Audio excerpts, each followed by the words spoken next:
Hey guys, welcome back to our channel once again. So ఈ రోజు కొత్త వీడియోతో అయితే మీ ముందుకు వచ్చాను. బట్ ఈ వీడియో వచ్చేసి చాలా అంటే చాలా ఎమోషనల్ గా ఉంటుంది. సో ఎమోషనల్ వీడియో అని ఎందుకు అంటున్నానంటే, ఒక అమ్మాయి ఒక విధవని ప్రేమించి 3 సంవత్సరాలు అంటే 3 సంవత్సరాలు ఎంత బాధ అనుభవించిందో ఈ వీడియోలో అయితే తెలుసుకుందాం మనము. ఒక అమ్మాయి తన శరీరానికి తగిలిన గాయాల కన్నా తన మనుషుల మీద పెట్టుకున్న నమ్మకం పగిలిన ముక్కలే ఎక్కువ అనమాట. ఎందుకనంటే తన శరీరం పైన గాయాలు ఎన్నో లెక్క పెట్టొచ్చు, కానీ తన మనుషుల మీద పెట్టుకున్న నమ్మకం పగిలిపోయింది కాబట్టి అది అసలు లెక్క పెట్టలేనంత కష్టం అనమాట. ఆ అమ్మాయి పాయింట్ ఆఫ్ వ్యూలో కొన్ని వందల టన్నుల బరువుని గుండెల్లో మోస్తున్న ఒక ఆడదాని కథ. బంధుత్వం అని మర్చిపోయి ఒక అమ్మాయిని క్రూరంగా శారీరకంగా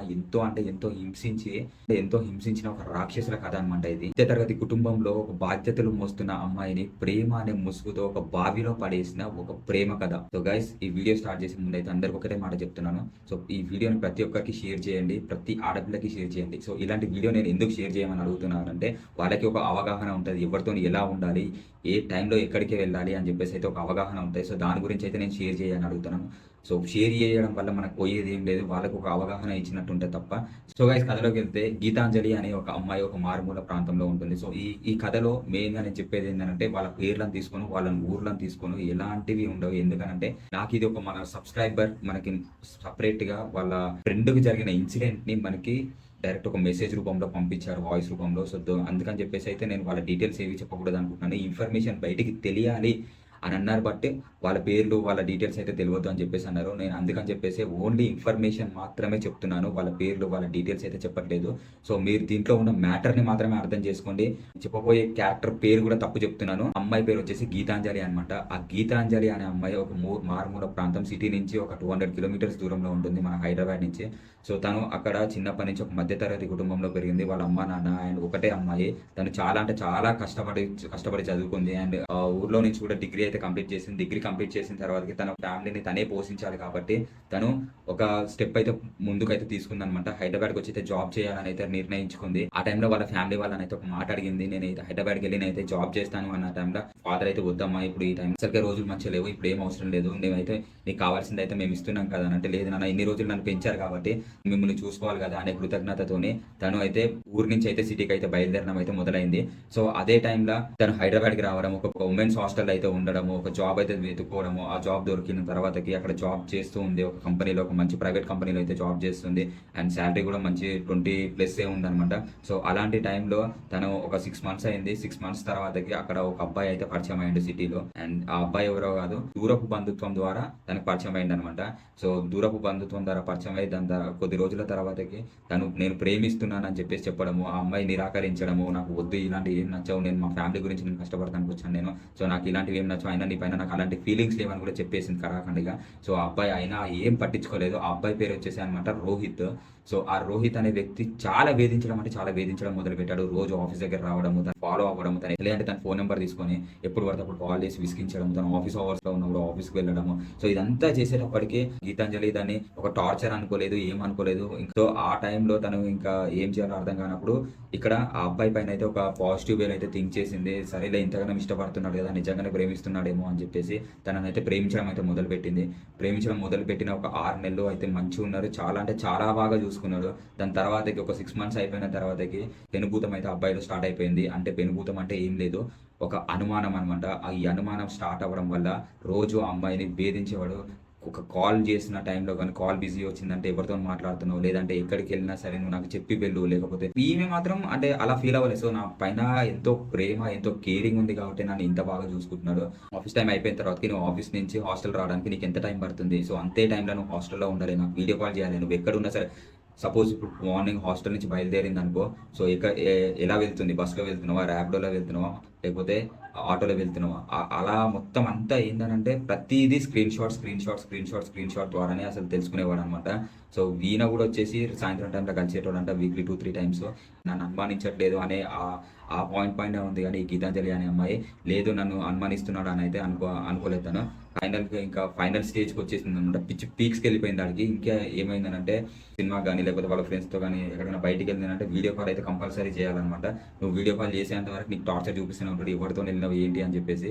ఇంకా అలాంటి టైంలో అమ్మాయికి ఏం చేయాలో తెలియక ఈ అబ్బాయి వాళ్ళ బ్రదర్, రోహిత్ వాళ్ళ బ్రదర్, సో అప్పుడప్పుడు వచ్చి కలుస్తుండే అనమాట. వీళ్ళతో హైదరాబాద్కి వచ్చినప్పుడు కలుస్తుండేనంట. సో ఆ బ్రదర్కి మాత్రమే తెలుసు వీళ్ళ ప్రేమ వ్యవహారము. ఈ గీతాంజలి అనే అమ్మాయి ఈ రోహిత్ వాళ్ళ బ్రదర్కి కాల్ చేసి, తమ్ముడు ఇలా చేస్తున్నాడు, సో నన్ను టార్చర్ చేస్తున్నాడు, సో నాకు అసలు ఏం అర్థం కావట్లేదు, రోజు రోజుకి ఇంకెక్కువైపోతుంది కానీ తగ్గట్లేదు, కానీ నాకు మాత్రము నేను అతన్నే పెళ్లి చేసుకుంటాను, నేను అతనంటే నాకు చాలా ఇష్టం అని కూడా చెప్పింది. సో అలాంటి టైంలో తను ఏమన్నాడంటే, అతని పేరు వచ్చేసి వాళ్ళ బ్రదర్ పేరు పండు అనమాట. పండు సరే నేను చూసుకుంటానులే, నేను మాట్లాడతాను అని చెప్పేసి కూడా ఒక మంచి భరోసా అయితే ఇచ్చాడనమాట. ఆ టైంలో తను నమ్మి ఇంకా ఒక 2 డేస్ అయితే మంచిగా హ్యాపీగానే వర్క్ చేసుకుంది. అంటే కొద్ది రోజులు గొడవ అయిందనమాట. వీళ్ళిద్దరికి గొడవ అవ్వడం వల్ల నార్మల్గా మాట్లాడుకుంటున్నారు తప్ప కలవట్లేరు. సో ఆ టైంలో వీళ్ళ బ్రదర్కి కాల్ చేసి ఈ విషయాలన్నీ చెప్పిన తర్వాతకి సరే నేను మాట్లాడతాను అని అయితే ఒక ప్రామిస్ అయితే చేశాడు.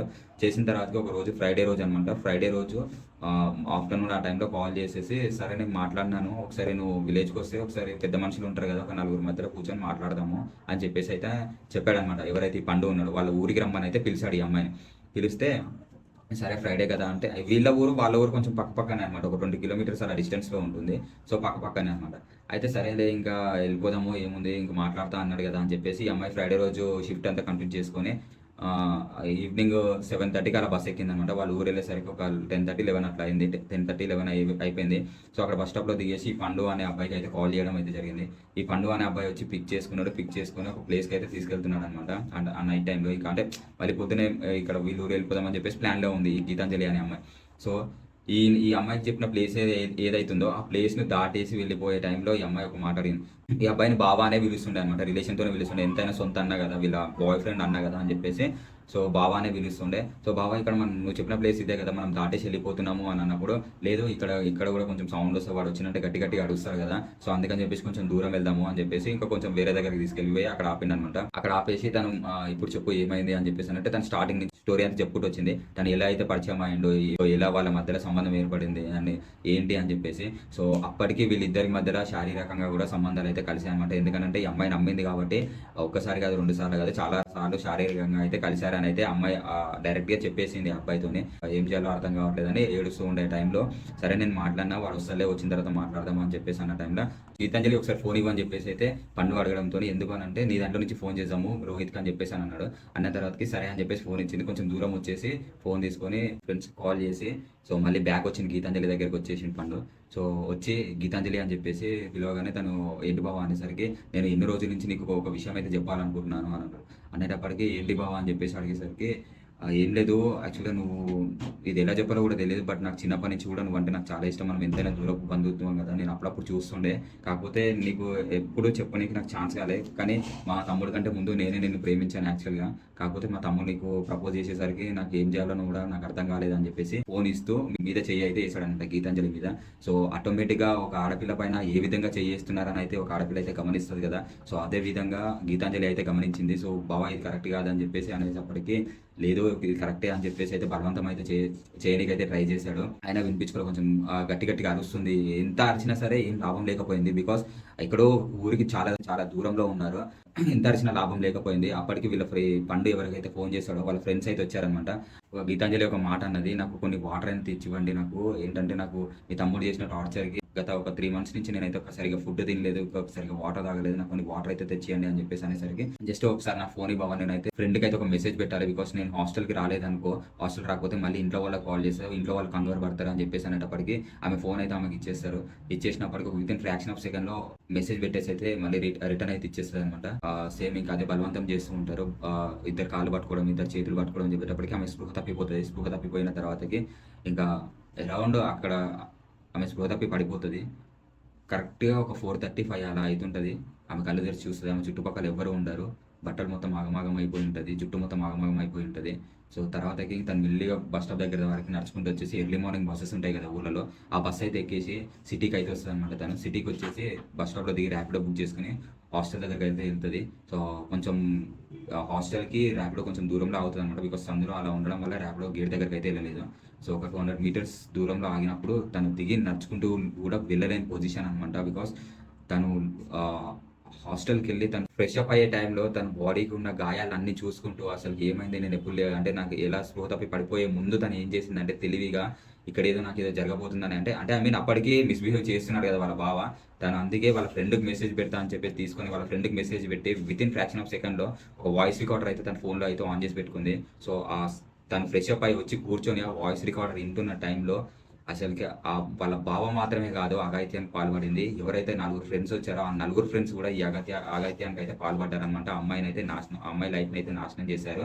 ఈ విషయాన్ని వాళ్ళ బాయ్ ఫ్రెండ్కి చెప్దామంటే, రోహిత్కి చెప్దామంటే సొంత అన్ననే ఇలా చేసిందని అంటే అనేది పక్కకు పెడితే, నువ్వు నాకు తెలియకుండా మా ఊరు ఎందుకు వచ్చావు అని అదొక పాయింట్లో ఇప్పటికే వాడు అనుమానంతోనే చంపేస్తుండు.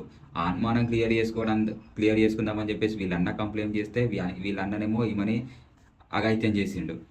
ఆమె పాపం ఇప్పుడు ఎటు వాళ్ళ ఫ్యామిలీకి చెప్పుకోలేదు, లేకపోతే వీళ్ళు ప్రేమించిన వాడికి చెప్పుకోలేదు, ఎవరికి చెప్పుకోలేక ఒక నెల రోజులు డిప్రెషన్కి వెళ్ళిపోయి నరకం అంటే నరకం అనుభవించింది సరిగ్గా తినకుండా. దాని తర్వాతకి ఫైన్ డే వాళ్ళ ఇంట్లో వాళ్ళకైతే చెప్పేసింది అనమాట, ఈ నరకాన్ని నేనైతే నేను భరించలేను అని చెప్పేసి. సో ఇన్ని రోజులు ఈ 1 month ఎందుకు చెప్పలేకుండా ఉంది అని అంటే, ఎవరైతే ఇది రోహిత్ వాళ్ళ బ్రదర్ పండు ఉన్నాడో ఆ పండు అనేటోడు బెదిరించడం అంటే, ఈ విషయం కనుక బయటికి తెలిస్తే మాత్రము నీ పరువు మేము తీసైతే నడి రోడ్డు పైన పడేస్తాము, మీ అమ్మ బాబా అయితే బ్రతుకుంటారు చెప్తున్నాను అని చెప్పేసి అయితే బెదిరించడం అయితే జరిగింది. సో అందుకని చెప్పేసి ఈ విషయం అయితే బయట పెట్టలేదు. లాస్ట్కి అయితే ధైర్యం తెచ్చుకొని వాళ్ళ అమ్మ నాన్నకైతే చెప్పింది. వాళ్ళ అమ్మ నాన్నకి చెప్పినప్పుడు డైరెక్ట్ పోలీస్ స్టేషన్కి వెళ్ళి అయితే కేసు పెడదామని చెప్పేసి అయితే వెళ్ళినప్పుడు వాళ్ళని పిలిచారు, వీళ్ళని పిలిచారు. పిలిచిన తర్వాతకి అక్కడ ఏం జరిగిందో తెలియదు కానీ ఒక 1 day డిస్కషన్ తర్వాతకి మళ్ళీ నెక్స్ట్ డే వచ్చినప్పటికీ పోలీస్ వాళ్ళు ఒకటే మాట అన్నారు, జస్ట్ కాంప్రమైజ్ అవ్వండి, జస్ట్ కాంప్రమైజ్ అవ్వండి. ఇక్కడ నీకున్నది ఆడపిల్ల, వాళ్ళు మొబైల్ ఎట్లానే తిరుగుతారు, ఏమైనా చేసుకుంటారు, ఏదైనా చేసుకుంటారు, వెళ్ళిపోతారు. నీకున్నది ఆడపిల్ల, రేపన్నాడు పెళ్లి చేయాలి, నీ ఊళ్ళో పరువు ఏమైపోతుంది, నీ పిల్లం పరువు ఏమైపోతుంది అనడం అయితే జరిగింది. ఆ టైంలో ఇంకా ఏం చేయాలో తెలియక కాంప్రమైజ్ అయితే అయిపోయినారనమాట. సో ఈ కథలో ఎప్పుడు మనము కొన్నిటి గురించి మాట్లాడదాం. మనం ఏ టాపిక్ వచ్చినా ఏది వచ్చినా సరే, కొన్ని న్యూస్లలో కానీ ఏది జరిగినా అబ్బాయిలకి అన్యాయం జరుగుతుంది, అబ్బాయిలకు అన్యాయం జరుగుతుంది, అబ్బాయిలకు అన్యాయం జరుగుతుంది అని చెప్పేసి మామూలుగా ఒక టాక్ ఉంటుంది. అంటే అమ్మాయిలకి ఇన్ని సెక్షన్స్ ఉన్నాయి, ఏ సెక్షన్ కిందకి పెట్టుకున్నా అమ్మాయిలకు న్యాయం ఈజీగా దొరికేస్తుంది అని చెప్పేసి అని అంటారు. కాకపోతే ఇక్కడ కొన్ని ఒక లూప్ హోల్స్ ఉంటాయి. ఏంటి అని అంటే, లా అండ్ ఆర్డర్ కరెక్ట్గా పనిచేస్తేనే మనకు అమ్మాయిలకు అనేది న్యాయం జరుగుతుంది. లా అండ్ ఆర్డర్ కరెక్ట్గా వర్క్ చేయలేదనుకో అది మనీయే గెలుస్తుంది. ఇక్కడ ఈ పాయింట్లో ఇక్కడ ఈ అమ్మాయి విషయంలో కూడా మనీయే గెలిచిందనమాట. సో ఇద్దరు అబ్బాయిల్ని వదిలేసి వాళ్ళు ఎంత తీసుకున్నారు, ఏం తీసుకున్నారు అదంతా పక్కకు పెడితే కాంప్రమైజ్ అనే మాట అసలు ఈ లా అండ్ ఆర్డర్ దగ్గర నుంచి వచ్చింది కాబట్టి ఇక్కడ మనం ఏం చెప్పలేము. ఇంకా అది ఇలాంటి సిచ్యువేషన్ ఒక్కరు కాదు ఇద్దరుగా నేను చాలా స్టోరీస్ చూశాను. సో ఇలాంటి సిచ్యువేషన్ గత న్యూస్ పేపర్లలో కానీ న్యూస్లలో కానీ చాలా ఉన్నాయి. ఎందుకంటే ఒక మధ్యతరగతి అమ్మాయిల విషయానికి వస్తే వాళ్ళు గట్టిగా అరిచి పోరాడలేరు. ఇంకోటి ఏంటంటే బయటపడలేరు. బయటపడితే ఎక్కడ వాళ్ళ అమ్మ నాన్నకి ప్రాబ్లమ్ అని చెప్పేసి, వాళ్ళ కుటుంబం ఎక్కడ రోడ్డు పడుతుందా అని చెప్పేసి అయితే వాళ్ళైతే బయటపడలేరు. సో అలాంటి సిచ్యువేషన్లో నలిగిపోతున్న జీవితాలు ఎన్నో ఉన్నాయి, ఆరిపోతున్న కొవ్వొత్తులు ఎన్నో ఉన్నాయి. సో ఇలాంటి స్టోరీ నేను ఎందుకు తీసుకొస్తున్నానో మీకు స్టార్టింగే చెప్పాను. సో గైస్, ఈ వీడియో మీకు నచ్చినట్టయితే మీ సిస్టర్కి కానీ లేకపోతే మీ ఇంట్లో రిలేటివ్స్ ఎవరు ఉన్నారో వాళ్ళందరికీ షేర్ చేయండి. ఎందుకు షేర్ చేయని అడుగుతున్నాను అంటే, జస్ట్ ఒకరు కాకపోయినా ఒకరైనా జాగ్రత్త పడతారు. ఎవరిని నమ్మాలి, అంత దూరం అంటే ఒకరు పిలిచారు కదా అని ఏ టైం పడితే టైం చూసుకోకుండా వెళ్ళాము అని అంటే, ఎలాంటి నమ్మకస్తుడైనా సరే ఆఖరికి నీ సొంత అన్నతమ్ముని కూడా నమ్మే సిచ్యువేషన్లో లేదు ఈరోజు. సో నేను అదే అంటున్నాను, ఎవరిని నమ్మొద్దు, నమ్మకుండా మీరు ఎక్కడికి వెళ్ళొద్దు. ఒక దగ్గరికి వెళ్తున్నారంటే ఎవరైనా తోడుగా తీసుకొని వెళ్ళండి. సో గైస్, ఈ వీడియో అయితే ఇది. సో నచ్చిందని అయితే అనుకుంటున్నాను. సో ఇన్ఫర్మేషన్ నచ్చిందని అయితే అనుకుంటున్నాను. సో నెక్స్ట్ వీడియోలో అయితే కలుద్దాం. బాయ్.